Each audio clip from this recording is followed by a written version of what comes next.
मैं सनी और आप देख रहे हैं हमारा YouTube channel Sunny learning point. तो चलिए आज के इस वीडियो में हम जानेंगे 20 ऐसे बहुविकल्पीय प्रश्न जो हमारे यूपी बोर्ड एग्जाम्स के लिए बहुत ही महत्वपूर्ण है। तो वीडियो में हमारे बने रहें अंत तक, जिससे आपको भी 20 बहुविकल्पीय प्रश्न आसानी से तैयार हो जाए।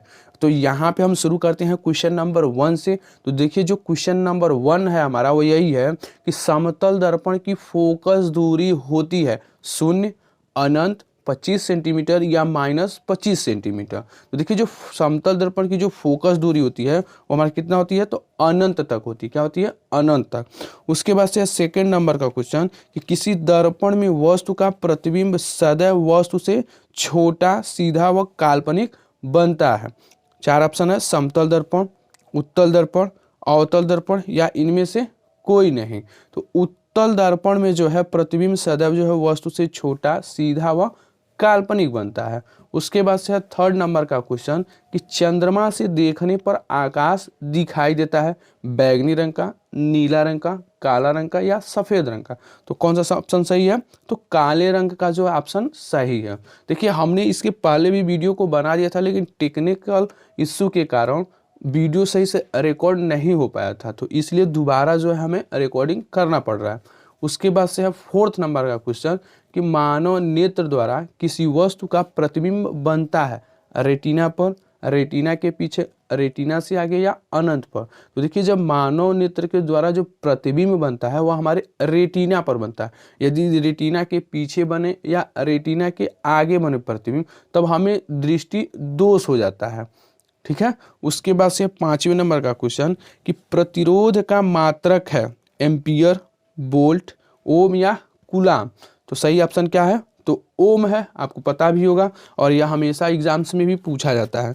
उसके बाद से 6 नंबर का क्वेश्चन कि वैद्युत धारा का एसआई मात्रक है कूलाम, जूल, एम्पियर या ओम। तो कौन सा ऑप्शन सही है? तो एम्पियर जो है हमारा एसआई मात्रक है। 7 नंबर का क्वेश्चन है कि धातुओं के ऑक्साइड होते हैं अम्लीय, क्षारीय, उभयधर्मी या उदासीन। तो जो धातुओं का जो ऑक्साइड होता है क्या होता है? क्षारीय होता है। अब हम बढ़ते हैं 8वें नंबर के क्वेश्चन की ओर।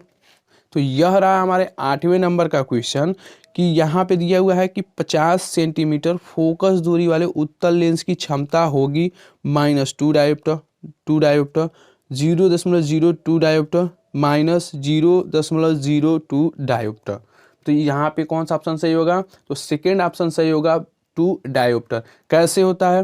तो आपको पता होगा कि डायोप्टर का यानी कि जो क्षमता निकालने का फार्मूला होता है वो हमारा होता है D = 100/F। जब फोकस दूरी सेंटीमीटर में होता है तब यहाँ ऊपर हम 100 लेते हैं, लेकिन वही जब फोकस दूरी मीटर में दिया होता है तो हम लिखते हैं D = 1/F। जब मीटर में होता है तो सिर्फ 1 लिखते हैं। तो यहाँ पे जो है फोकस दूरी सेंटीमीटर में दिया था, तो इसलिए हम लिखेंगे 100/F 50 सेंटीमीटर। तो यहाँ पे क्या हो जाएगा, 100 में जब हम 50 से भाग देंगे कितना मिलेगा? 2 मिलेगा। तो इस प्रकार से जो है हमें मिला है कितना? 2 डायोप्टर। उसके बाद से 9th नंबर का क्वेश्चन कि अपच का उपचार करने के लिए निम्न में से किस औषधि का उपयोग होता है? एंटीबायोटिक या एनाल्जेसिक या एंटासिड या एंटीसेप्टिक का। तो यहाँ पे कौन सा ऑप्शन सही है? तो तीसरे नंबर का एंटासिड का प्रयोग किया जाता है अपच में उपचार करने के लिए। उसके बाद से 10 नंबर क्वेश्चन कि एल्युमिनियम का प्रमुख अयस्क है कोरडम, रूबी, काओलिन या बॉक्साइट। तो कौन सा ऑप्शन सही है? तो बॉक्साइट। उसके बाद से है 11 नंबर का क्वेश्चन कि पीतल है उपधातु, मिश्र धातु, यौगिक या विषमांगी। तो मिश्र धातु। उसके बाद से है 12 नंबर क्वेश्चन कि लेड नाइट्रेट का सूत्र है PbNO3, PbNO3 का होल ट्वाइस, PbNO2 का होल ट्वाइस या PbO। तो कौन सा ऑप्शन सही है? तो सेकेंड PbNO3 का होल ट्वाइस। उसके बाद से है 13 नंबर क्वेश्चन कि नियान गैस है क्षार, अक्रिय गैस, उपधातु या संक्रमण तत्व। तो यहाँ पे कौन सा ऑप्शन सही होगा? तो अक्रिय गैस। उसके बाद से है 14 नंबर क्वेश्चन कि रेनिन का स्राव होता है किसमें होता है? वृक्क में, यकृत में या अमाशय में। तो होता है किसमें? अमाशय में। उसके बाद से 15 नंबर का क्वेश्चन कि मानव में श्वसन वर्णक कौन सा है? फाइटोक्रोम, साइटोक्रोम या हीमोग्लोबिन, इनमें से कोई नहीं। तो हमारा कौन सा ऑप्शन सही है? तो हीमोग्लोबिन। आपको ऑप्शन पहले पता चल जा रहा है क्योंकि टेक्निकल प्रॉब्लम की वजह से जो है हमें दोबारा वीडियो रिकॉर्डिंग करना पड़ा है। तो यह रहा हमारा 16 नंबर का क्वेश्चन कि क्लोरोफिल किस कोशिकांग में होता है? हरित लवक में, माइटोकॉन्ड्रिया में, केंद्रक में या इन सभी में? तो किस में होता है क्लोरोफिल? तो ये होता है हरित लवक में। उसके बाद 17 नंबर का क्वेश्चन कि कोशिका में आनुवांशिक पदार्थ है?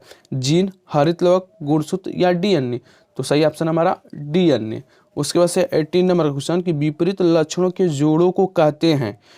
एलिलोमार्फ या समयुग्मी या निर्धारक या समरूप? क्या होता है? तो समरूप कहते हैं हम इसको, जब विपरीत लक्षण के जोड़े होते हैं तो।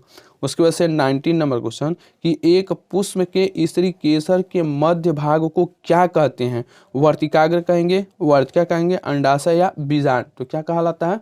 बीजांड कहलाता है।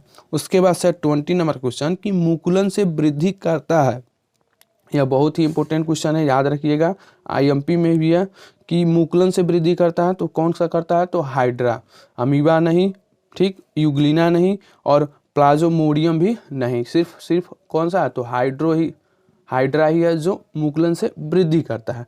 तो इस प्रकार से जो है हमने 20 बहुविकल्पी प्रश्नों को इस वीडियो के माध्यम से जो है तैयार किए हैं। तो चलिए मिलते हैं हम नेक्स्ट वीडियो में।